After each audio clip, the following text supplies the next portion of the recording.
नमस्कार सभी को। हम फिर से यहाँ हैं। आज शुक्रवार है। चलिए कुछ बातें करते हैं।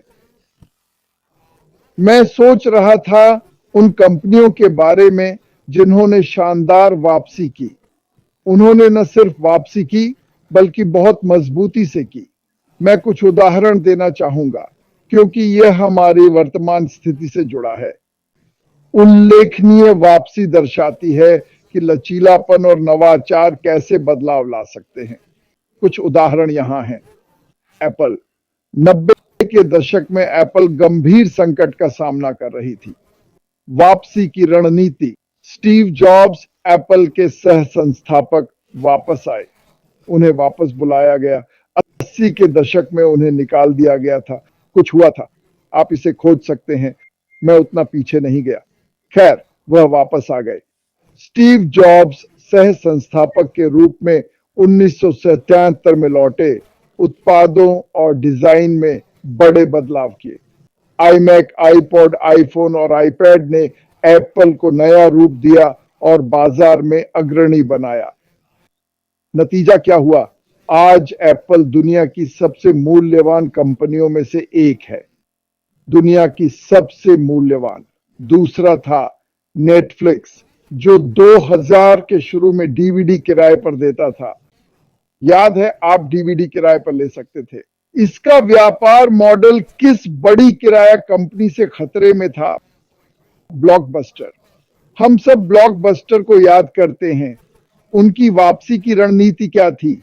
नेटफ्लिक्स ने 2007 में स्ट्रीमिंग शुरू की और बाद में अपनी सामग्री बनाने में निवेश किया। उदाहरण के लिए मैं लिंकन लॉयर देख रहा हूं। यह नेटफ्लिक्स पर एक सीरीज है, सिर्फ नेटफ्लिक्स पर। यह बहुत शानदार है। उनकी कुछ सीरीज पुरस्कार जीत चुकी हैं। अब वे बहुत आगे निकल गए हैं। वे डिजिटल मनोरंजन में अग्रणी बने, विशाल ग्राहक आधार और पुरस्कृत मूल सामग्री के साथ। तीसरे नंबर पर था मार्वल एंटरटेनमेंट। मार्वल ने 1996 में दिवालियापन क्यों दायर किया? कॉमिक बुक की बिक्री में गिरावट। याद है वो पुरानी अच्छी कॉमिक किताबें? हाँ, और खराब प्रबंधन भी। वापसी रणनीति में मार्वल ने अपने पात्रों को फिल्मों के लिए लाइसेंस देना शुरू किया, जैसे एक्समैन, स्पाइडरमैन। बाद में मार्वल स्टूडियो ने खुद प्रोडक्शन शुरू किया, जिससे मार्वल सिनेमैटिक यूनिवर्स बना, जिसे 2009 में डिज्नी ने खरीदा। मुझे लगता है वे इससे बाहर निकलना चाहते होंगे। मार्वल अब एक सांस्कृतिक घटना है। यह अब तक की सबसे ज्यादा कमाई करने वाली फिल्म फ्रेंचाइजी में से एक है। यही होता है एक शानदार वापसी से। अगर आप सही फोकस और जुनून रखें तो यह संभव है। क्रिस, जहां वे सालों तक काम करते थे, फोर्ड मोटर कंपनी को 2008 की आर्थिक मंदी में भारी संकट का सामना करना पड़ा। अगर आपको 2008 की घटनाएं याद नहीं तो कुछ गड़बड़ है। लोगों की पेंशन खत्म हो गई, बैंक बंद हो गए या कुछ और। 2008 में फोर्ड को भी बुरी तरह प्रभावित किया, जिससे बचने के लिए बड़े बदलाव करने पड़े। उन्हें सिर्फ सांस लेने के लिए पुनर्गठन करना पड़ा। सरकारी मदद लेने के बजाय, जैसा कि कई कंपनियों ने किया, फोर्ड ने निजी कर्ज लिया। यानी वे अपने दम पर चले और ईंधन दक्षता पर ध्यान दिया और फोर्ड फ्यूजन और F-150 जैसे लोकप्रिय मॉडल पेश किए। 2012 में फोर्ड मुनाफे में लौटा। बड़े 3 अमेरिकी कार निर्माताओं में अपनी जगह बनाए रखी। क्या यह अच्छा नहीं है? यही हुआ। यह बुरा था। क्रिस वहां था। वास्तव में उन्होंने इतना पुनर्निर्माण किया कि उन्होंने कहा यह उनका सबसे व्यस्त और कमाऊ साल था। लेगो, हम सब लेगो को जानते हैं। 2000 के शुरुआत में लेगो दिवालियेपन के कगार पर था। वे अति विविधीकरण के कारण लगभग दिवालिया हो गए थे। मैं वो शब्द नहीं कह सकता। बहुत कुछ करने की कोशिश, अपनी सीमा से बाहर जाना। वे लेगो की मूल पहचान से भटक गए। गैर मुख्य क्षेत्र। कंपनी अपनी जड़ों पर लौटी।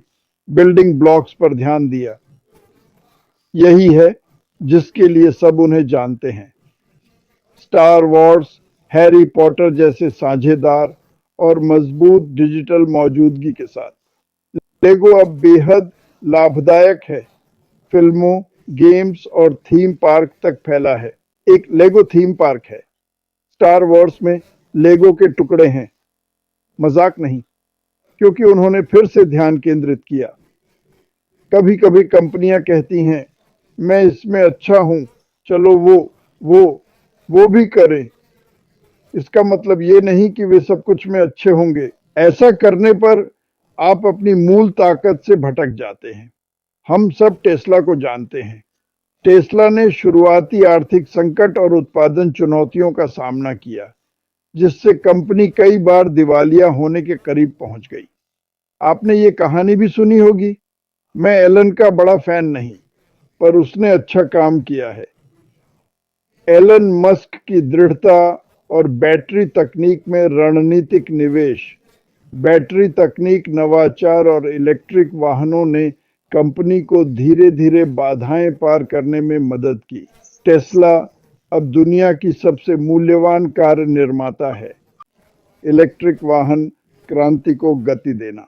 ये कहानियां दिखाती हैं कि व्यापार में वापसी के लिए रणनीतिक बदलाव, मजबूत नेतृत्व और नवाचार कितने महत्वपूर्ण हैं।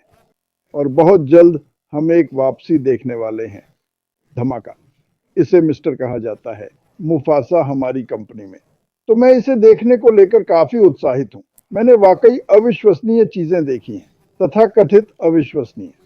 29 बार मैं तब भी डॉलर दें और फिर कभी न दें, और आप इतने अमीर हो जाएंगे, आप रेशम में पाद रहे होंगे। समझे क्या कहना चाहता हूँ? ये वो तुलना नहीं थी जो मैं करना चाहता था। ये बस मेरे दिमाग में आया नहीं, पर शायद कभी काम न किया हो। कभी नहीं। और फिर हकीकत सामने आती है। जब आप बड़े होते हैं, थोड़ी समझदारी आती है। जानते हो, आसमानी सपनों में यकीन करना वगैरह कुछ नहीं जो शुरू हुआ और सफल रहा। यह शानदार था, यह शानदार बना रहा और यह और भी बेहतर हुआ। उदाहरण के लिए एप्पल मुश्किल में था। स्टीव जॉब्स वापस आए। वह बेहद केंद्रित था। डिनर पर बुलाया, सुना कि वो कड़वा था पर फोकस्ड। और उसने क्या किया? उसने सिर्फ बिजनेस को पलटा नहीं। यह $2 ट्रिलियन का कारोबार है। $2 ट्रिलियन का व्यापार। दो, हाँ, 2 ट्रिलियन। और फिर हमारे पास क्या है? ऐश के बुरे दिन। कुछ बहुत बुरे थे।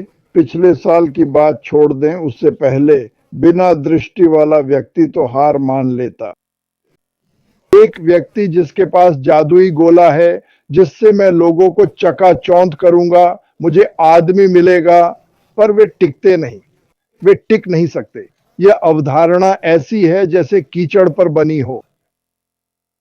आपको चीजें ठोस नींव पर बनानी होंगी, एक चट्टान पर। जब ओज ने ऐसा किया और जारी रखा, उसे पता चला कि कुछ मददगार लोग उसके खिलाफ काम कर रहे थे। जब उसे पता चला, जब लगा कि यह सबसे बुरा है, तो यह 100 गुना बदतर हो गया। इसलिए मैं उनका सम्मान करता हूं। जब हमें सब पता चलेगा, जो भी वह बताना चाहे, आप जानते हैं क्या? मुझे पता है आप में से बहुत लोग यह सुनना चाहते हैं। मुझे अब परवाह भी नहीं है। मुझे पता है कि यह बुरा है। मुझे पता है कि मैं बता सकता हूं। मैंने इस आदमी को 6 साल तक देखा है। मुझे पता है कि उनका इरादा क्या है। अगर आप नहीं जानते तो समझ नहीं आता, पर हाँ, वह आकर जो बता सकता है बताएगा। मैं ज्यादा ध्यान दे रहा हूं। खुश हूं कि हम कहां जा रहे हैं। मुझे पीछे मुड़कर देखना पसंद नहीं। मुझे इससे नफरत है। हम ऐसे वाहन में हैं जिसमें पीछे देखने की जरूरत नहीं, क्योंकि हम आगे बढ़ रहे हैं। हम वहीं जा रहे हैं जहां हम जाना चाहते हैं। आप कितनी बार मुड़कर पीछे की खिड़की से देखते हैं? आप नहीं देखते। आप हमेशा आगे देखते हैं। हम एक अच्छी स्थिति में हैं। मुझे सच में लगता है कि यह जो ड्रीम टीम बनी है, वह एक साथ आई है। शायद 5 साल पहले मिलने पर ऐसा ना होता। वास्तव में मुझे नहीं लगता कि ऐसा होता। मुझे लगता है कि यही वो है जो मुझे उत्साहित करता है, हमारी यात्रा, जो कि भयानक थी। हालांकि कुछ लोग सोचते हैं कि हमारी यात्रा भयानक थी। हमने इंतजार किया, बस इतना ही किया हमने, लेकिन उसकी यात्रा वाकई भयानक थी। शायद उसने कभी नहीं सोचा था कि यह कठिन यात्रा इतना अच्छा परिणाम देगी। क्या ईश्वर में हास्य की भावना नहीं है और वह इसे बनाना चाहता था? यह पहले भी हो सकता था। और लोग कहते हैं, मैं नहीं समझता, जीवन में बहुत कुछ है जो मैंने जाना है, मैं नहीं समझता। ऐसा क्यों हुआ? वह क्यों हुआ? ऐसा क्यों हुआ? मुझे लगता है हम दिमाग का 10% ही इस्तेमाल करते हैं। अगर वो मस्तिष्क अगले जन्म में जाए तो शायद हम 100% देखेंगे और हम कहेंगे, अरे यही कारण था। ओह, अब समझ आया। पर उस पर ध्यान मत दो। इसलिए मैं कहता हूं, सब मेरी मदद करें। मैं वो नहीं सोचता जो बदल नहीं सकता। क्या मैं परेशान होता हूं? हाँ, हाँ, बिल्कुल। मैं इसे डीएफ कॉन 5 की तरह लेता हूं। फिर अंत में सोचता हूं, अभी क्या कर सकते हो? कुछ नहीं। मन हटाने और आगे बढ़ने के लिए क्या कर सकते हो? और मैं वही करता हूं। हमेशा से ऐसा ही रहा हूं और यह मेरी मदद करता है। इसलिए मैं सबको यही सलाह देता हूं। मैं एक वीडियो दिखाऊंगा और फिर समाप्त करेंगे। वापस आने वाला है। मैं आपको कुछ बताना चाहता हूं। मैं मार्टिन डेगार्मो स्टीवन स्पीलबर्ग नहीं हूं।